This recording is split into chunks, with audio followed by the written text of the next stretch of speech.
Markets do as expected, and Goldman Sachs is talking about the VIX. What's up with that?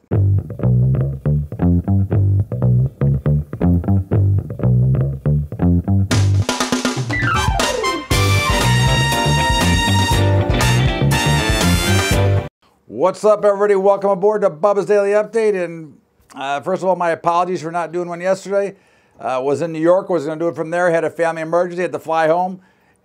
What a mess. 12 hours in the plane. In the meantime, here we are, and the markets did exactly what we talked about over the weekend on Bubba's Bottom Line, and is that there's going to be a sell-off. I said I would bet a lot of money that there'd be a sell-off, and here it was. Now, again, I don't take anything away from this sell-off. I don't think that there was any major panic here. The VIX did pop a little bit, and speaking of the VIX, before we get into the rest, what is Goldman Sachs saying the VIX is undervalued for? It's really trading at 18 when it's trading at 14. I don't know. There's always something weird, in my opinion, when the big banks and the big guys start talking about something. What do we know for a fact is that the COT report, the Commitment of Trades report, the big commercials are massively short VIX futures. So what is Goldman trying to attract here? It's the same as Citigroup calling for $100 oil. I mean, Bank of America calling for $100 oil. I can't tell you what that means, but it's always up to something like the no good. We'll see what it means when it's all said and done. But in the meantime, the VIX is where it is. That's the price discovery. That's the model. It's trading at 14 and change. That's all we can talk about that. But in the meantime, markets were down and did come down, test that support level down about 270 at one time. Came back late in the day and closed down about 200. Again, we expect this kind of action. We expect churning consolidation as we might have broken that downtrend and we could be heading higher. This is no big surprise. I thought yesterday's late sell-off, late failure, and today's was perfectly natural. I wouldn't be surprised if we rallied. I wouldn't be surprised if we sold off a little bit. I would be surprised if we broke down back into the downtrend right now. I think you're going to see some consolidation. We've got an option expiration coming up on Friday. We've got Memorial Day next week, so it figures to be a little bit quiet. So I don't expect a lot. I expect the markets to be rather dull and quiet, but we'll see. I mean, anything can change, but the geopolitical events have not really affected the markets. I mean, you had Kim Jong-un talk about not meeting with South Korea, now having a problem there, and maybe not meeting with the U.S. So all of a sudden, the lovey-dovey relationship has changed a little bit. Hard to say what it's all going to mean when it's said and done, but the markets have not reacted like they're afraid or any fear of any of this.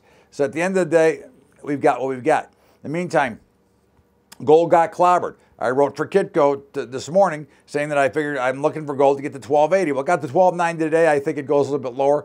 You might see a dead cat bounce. This was a little bit overdone, a little bit oversold. But again, I think we're going a little bit lower here before we go higher.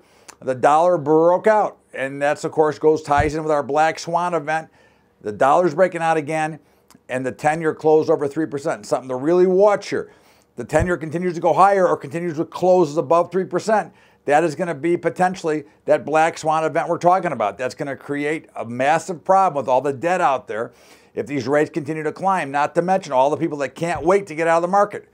So something to keep an eye on. You know, again, we're not making any outrageous statements here. We're still short oil.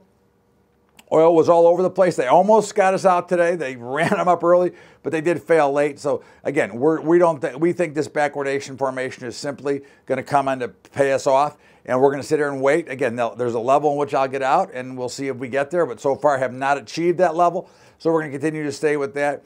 And of course, the bonds got clobbered, and you know, no surprise. Okay, again, we think the bonds are going significantly lower before it's all said and done, even though the big commercials are buying a lot of treasuries because they're concerned about what's going to happen with the rates and what the Fed is going to do. In the meantime, the grains look great today. Now, soybeans are a little bit weaker, but they look great overall, and we think any dip should be bought in the grain markets. And I think the meats found a bottom today as well. And I think that's something, you know, we look at this over the view, and they've been ugly. The cattle has been ugly the last couple of days, and hogs have been on and off ugly. But in the meantime, they all came down to, I think, some pretty good levels and a great spot to step in here. I think we look for higher prices. I think we look for higher prices in the ag space all along. So I think that looks to be pretty solid. When you're looking at the overall picture, all right, I think you're going to see that alternative money flow there anyways. So that's what I'd be looking for and looking for opportunities here. The big news of the week so far has been the sports gambling and what that's going to do. Now, it didn't have a dramatic effect on the casino stocks yet. It may. but it's giving the states back the power, which the Constitution says they're supposed to have anyways. And of course, the Fed has taken too much of that power away. But at the end of it, if the states can control themselves and not be greedy pigs, then they've got a chance to make a lot of money. But of course, we've learned from California, New York, and Illinois that the greedy pigs end up being greedier and they can't even handle their pension needs. So if they do it right and don't try to over-vig and try to take too much out of it, then they can make a lot of money. But if they try to get into it and try to think that the model's more than it is, I mean, it's hard to overcome the 10% edge, or it's actually a 5% edge to 10% VIG that you pay to a bookmaker. So certainly if they're going to try to charge more, there's no chance. It won't succeed because nobody will bet with them. So we'll see how that plays out, but it can have an effect, and it could have an effect on some of the stocks as well. But the markets are going to be what they're going to be right now. Again, we won't be surprised if we see a rally from here. We won't be surprised if they run into highs, but of course we won't be surprised if they break down. That's this consolidation. Who's gonna blink first? Who's gonna get knocked out? That's really what we're focused on here, and we're going to be very, very conservative as we observe the market. Again, we were looking for a spot to sell. We got it. We'll look for a spot possibly to buy here because, again, we're going to continue to play this range now as we're on the upside of what was resistance now becomes support. So we'll look to watch what's happening there. Bitcoin back down around 8,500, but I think what's really nice about the Bitcoin, making higher lows, I think it's going to really make some nice movement. I think it's going a lot higher. So we'd be looking into that. And of course, the consensus, the big convention, which is where I was until I had to come home for an emergency, is in New York this week. Very crowded, a lot of action, a lot of bustering. So I think that you're going to see some movement here. In the meantime, this is Bubba's Daily Update. I am Todd Bubba Horwitz. And of course, remember our high school investing program. If you'd like to help us out, we're now in 515 high schools. You go to Patreon, patreon.com/Bubba Trading. That's patreon.com/Bubba Trading. And also check out the site itself, highschoolinvesting.com, see the curriculum. And also don't forget to catch the Bubba Show every day from 4 to 5 Eastern at libertytalk.fm. Have a great day, everybody. We'll see you back here tomorrow on Wednesday. This is Bubba's Daily Update. Take care and thank you so much.